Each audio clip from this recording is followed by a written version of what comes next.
প্রিয় দর্শক, দেখতে পাচ্ছেন যে আসলে আমরা একটি মাঠের ভিতরে এসেছি।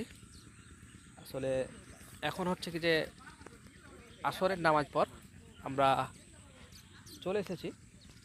জাস্ট ইফতারি পর্যন্ত আমরা থাকবো, তারপরে সময় যখন হবে আমরা চলে যাব আর কি। তো দেখতেই পাচ্ছেন যে আমার আরও সব বন্ধুরা এখানে রয়েছে।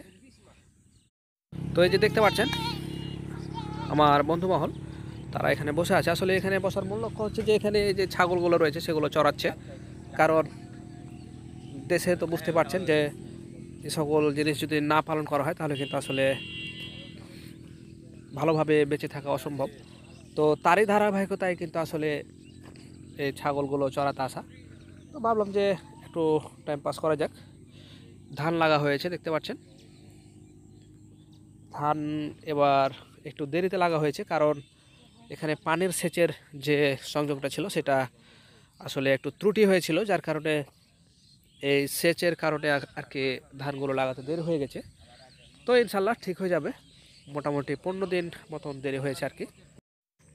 এই যে দেখতে পাচ্ছেন এটা হচ্ছে আমাদের জরুল ভাই। সে কিন্তু আসলে এটা হচ্ছে জরুল ভাই।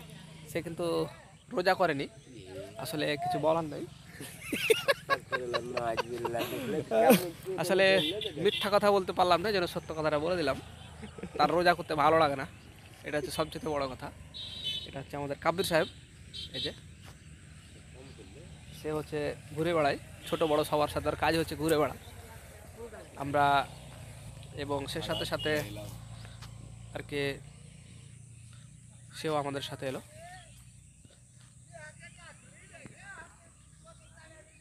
বসে আছে সবাই।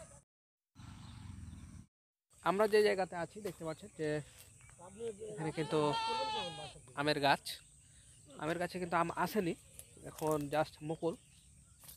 এই যে দেখেন আসলে মুকুল এসেছে, কেবল আমের কলি দেখা দিয়েছে আর কি। এগুলো হতে আরো বেশ কিছুদিন সময় লাগবে মনে করছি আর কি। সবকিছু মিলিয়ে দেখেন দেখেন তারা আসলে তাদের মাকে খুঁজছে, কারণ তার মা আছে ওই যে ওই সাইডে, তার মা চড়ছে আর কি, দেখতে পাচ্ছেন।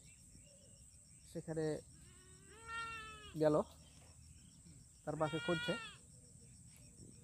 তো একটু পরে আসলে পেয়ে নিবে, হয়তো বা মায়ের দুধ খাবে এর জন্য খুঁজছে। তো ভালো থাকবেন, সুন্দর একটি মুহূর্ত আপনাদের সাথে শেয়ার করতে পেরে খুব ভালো লাগছে। দেখা হবে পরবর্তীতে কোনো এক ভিডিওতে, সে পর্যন্ত আল্লাহ হাফেজ।